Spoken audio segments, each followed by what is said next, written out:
Ahora vamos a continuar con la fenomenología del espíritu, refiriéndonos a la sección titulada Libertad de la autoconciencia. Nosotros habíamos visto que en la autoconciencia cada una de las partes buscaba su independencia, su libertad. Pero ¿qué ocurría? El Señor, por una parte, depende del reconocimiento del siervo, que además vale muy poco porque es casi un deseo animal. Y el siervo depende del Señor por su vida, ¿no? Porque ha tenido miedo y ha tenido que someterse. De aquí en adelante, la conciencia del amo tiene nulo valor dialéctico, porque permanece en el disfrute, no hay salida del disfrute. O sea, no hay valor dialéctico porque no hay posibilidad o poder de transformación. En cambio, el siervo depende del Señor, pero encuentra independencia en su trabajo, porque ve ahí una posibilidad de transformación. El mundo mismo comienza a tomar la forma que él le imprime. Y sin embargo sigue siendo esclavo. Pero en cierto momento se da cuenta que hay un tipo de trabajo cuyo producto no es una cosa externa que está afuera, sino que es la propia actividad del trabajo mismo, o sea, la actividad de pensar. Y es allí, en el pensamiento, justamente que él va a entender que puede lograr su libertad.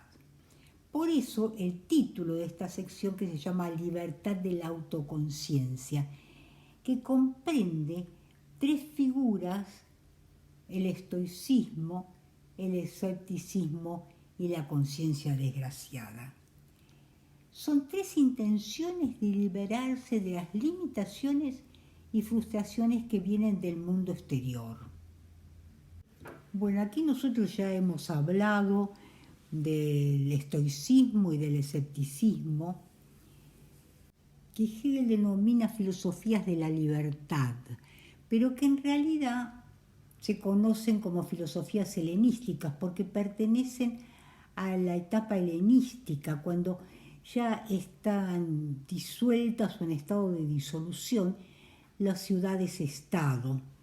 O sea, posterior a la filosofía de Aristóteles y de Platón, que estaban más ligadas a la vida de la polis.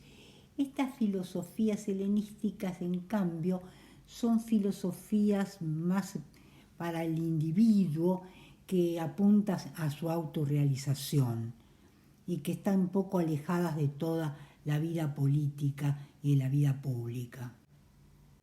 Con el estoico aparece una nueva configuración de la conciencia del siervo.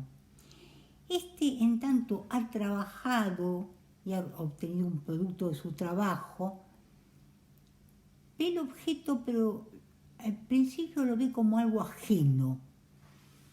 Después, con el tiempo, lo empieza a ver como algo suyo. Pero esto sucede porque ahora esta conciencia piensa, o sea que la realidad del objeto para el siervo no es material, sino conceptual. Esto, digamos, que es la base del idealismo.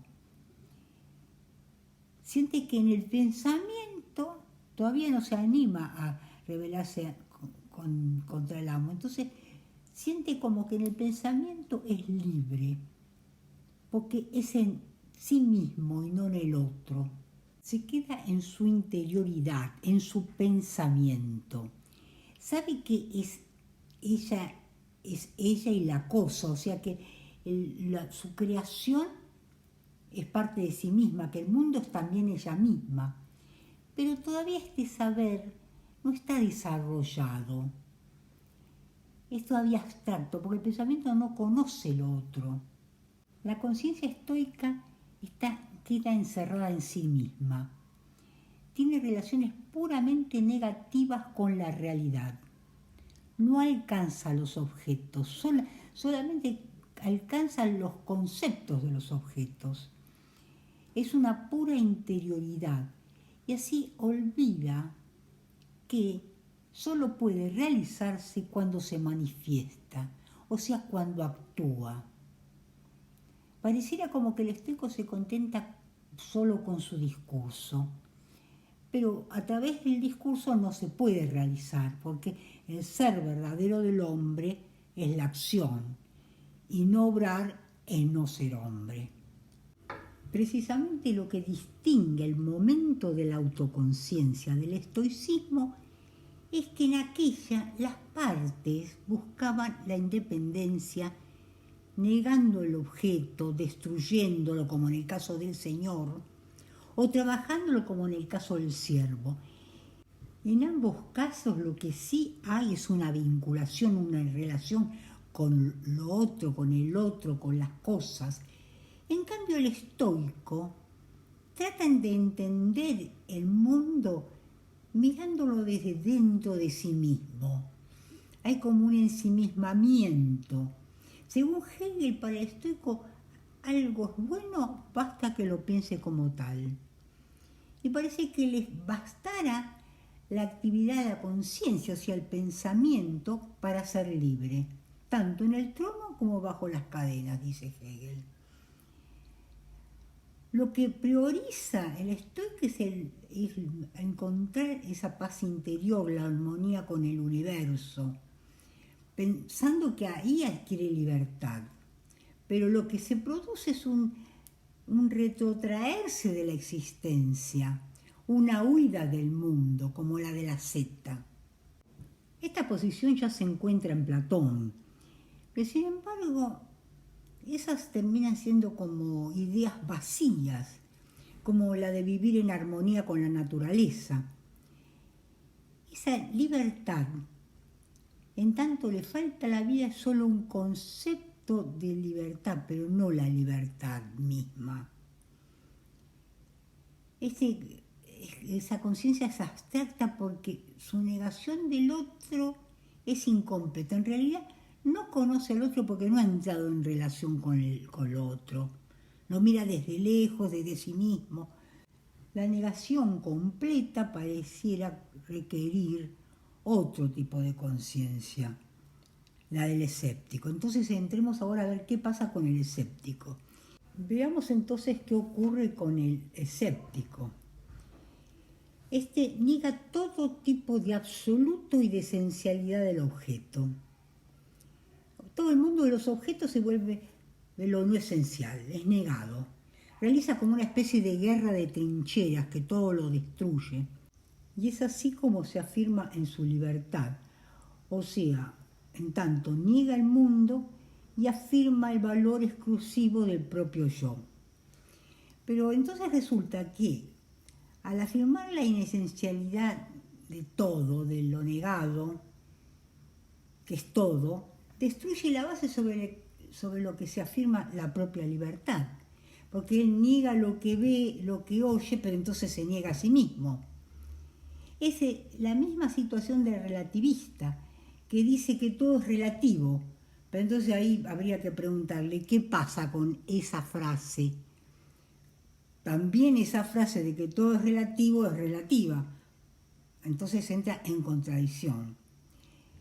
Entonces, resulta que la libertad del estoico y del escéptico, de ambos, que es pura interioridad, llega a una contraposición extrema entre la afirmación de total contingencia de la existencia empírica y el valor universal de la negación misma. Así que hay en una especie de dualismo que desemboca en una nueva figura que es la de la conciencia desgraciada, que justamente se va a debatir en esta contradicción.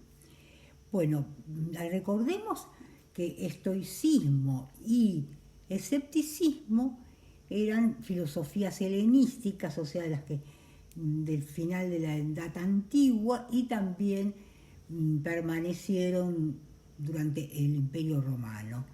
Ahora, la conciencia desgraciada es la que aparece con el cristianismo. Ya con el escepticismo se da la conciencia de una dualidad, o sea, entre yo y el mundo, ¿no es cierto?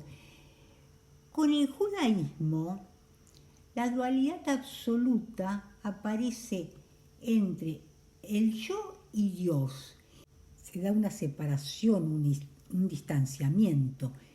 Y luego, finalmente, con el cristianismo, se va a intentar superar esa separación. Lo primero que va a hacer el cristiano es la huida del mundo. Niega el mundo porque en él ve lo profano, lo mundano, lo malo, en contraposición con lo sagrado, con aquello a lo que quiere unirse, con lo absoluto, y así busca su salvación. Pero en ese intento de unión con lo universal, recae en lo particular, y así en el sentimiento de soledad y desolación. Es el caso, por ejemplo, de la seta.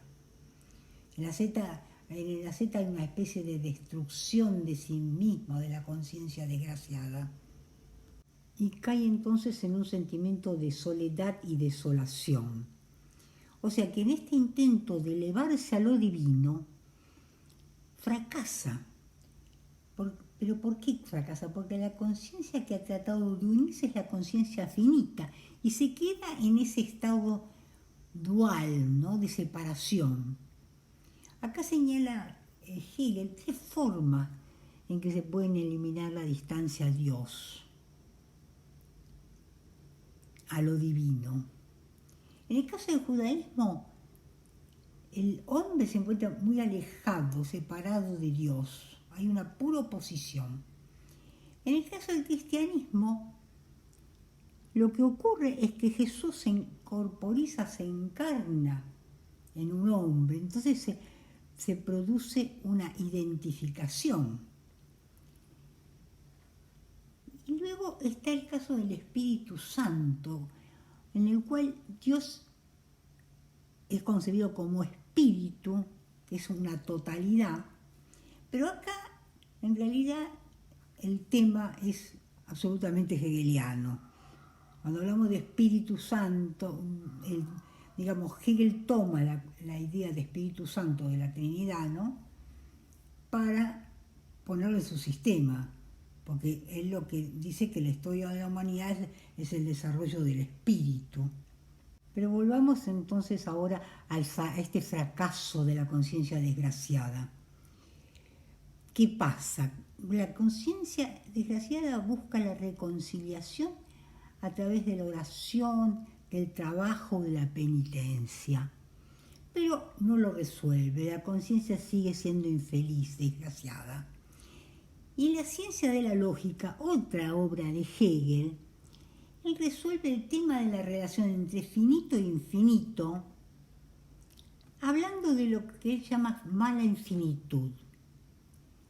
Porque él dice, la finitud no es lo opuesto a la infinitud, sino una parte de la infinitud. Porque piensen un poco, si fuera lo opuesto, entonces la infinitud no sería infinitud, sería también algo finito. Tendría un límite para que eso opuesto pueda ocupar un lugar. Y esto se aplica también al espíritu, porque el espíritu tampoco se opone a la materia, sino que la comprende y supera, porque espíritu es la totalidad. El espíritu en todo caso sería el desenvolvimiento del ser desde el más alto grado de materia hasta el más alto grado de espíritu. Y recordar entonces la idea hegeliana central, lo verdadero es el todo, que comprende en sí a todas las partes. Aquí terminamos este tema de la libertad de la autoconciencia y en el próximo encuentro vamos a hablar de la razón.